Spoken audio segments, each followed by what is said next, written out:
Struggling with clay soil? Here's how I'm tackling it in my new garden. Hi, Alice here. Well, I got myself a new gardening challenge. I'm on a small plot we just purchased up in the North Georgia mountains, and was so different than where we're living in North Florida. What's the difference? The climate. This is almost like a rainforest and no sandy soil.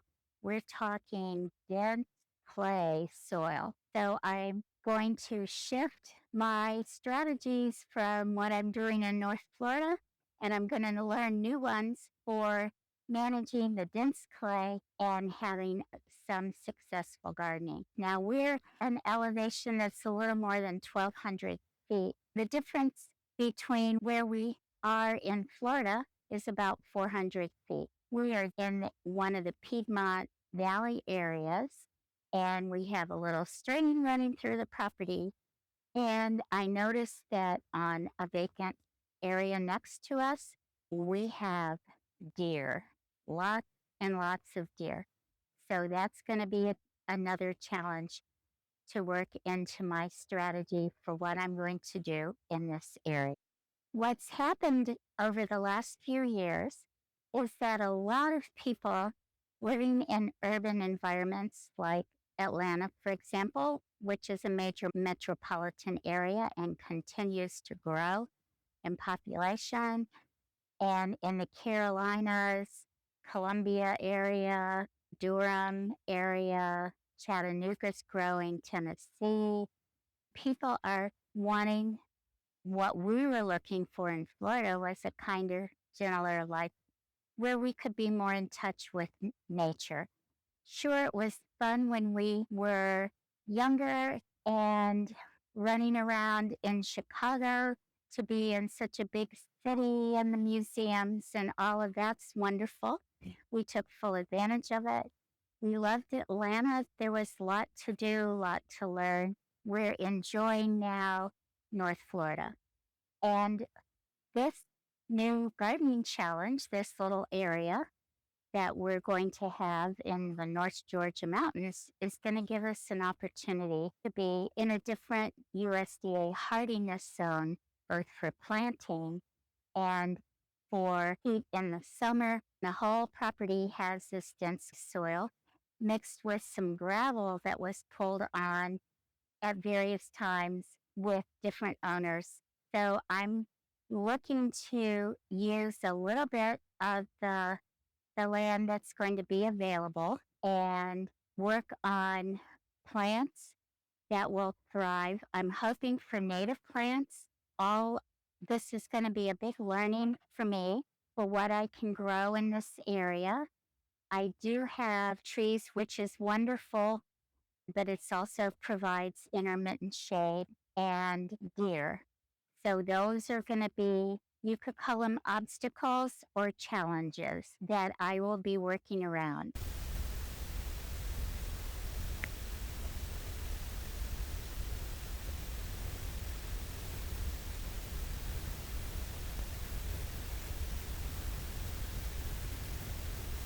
There is a vacant lot, not improved at all, has some erosion problems, which I want to address, help stem some of the runoff, but it goes down to a small stream. And you can see my first attempt, I brought some echinacea, the purple coneflowers. The deer, when they were eating the leaves, they just pulled the plant, roots and all, out of the ground. I brought a blanket flower.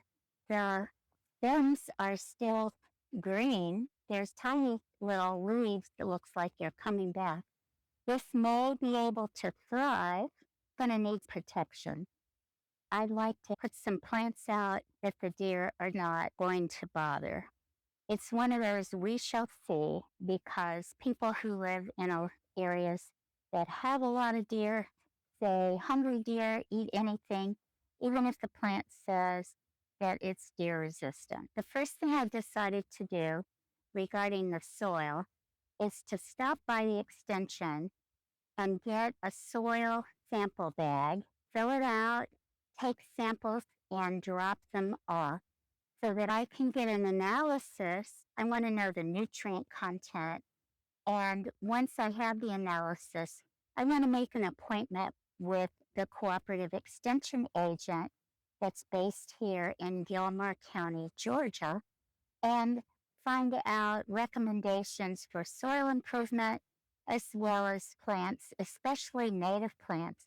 The area that I'm thinking about, it's not large, goes the length of the lot, and between the string and the boards that are piled up, that's the area that I'm going to develop into a garden. This is the first area that I'm going to take a sample from, and I'm going to have to go down about 6 inches. Fortunately, I have a marker, and that's 4 inches. I'm going to go down a couple more inches. And this is such a handy tool to have this paper on the end. So that's deep enough.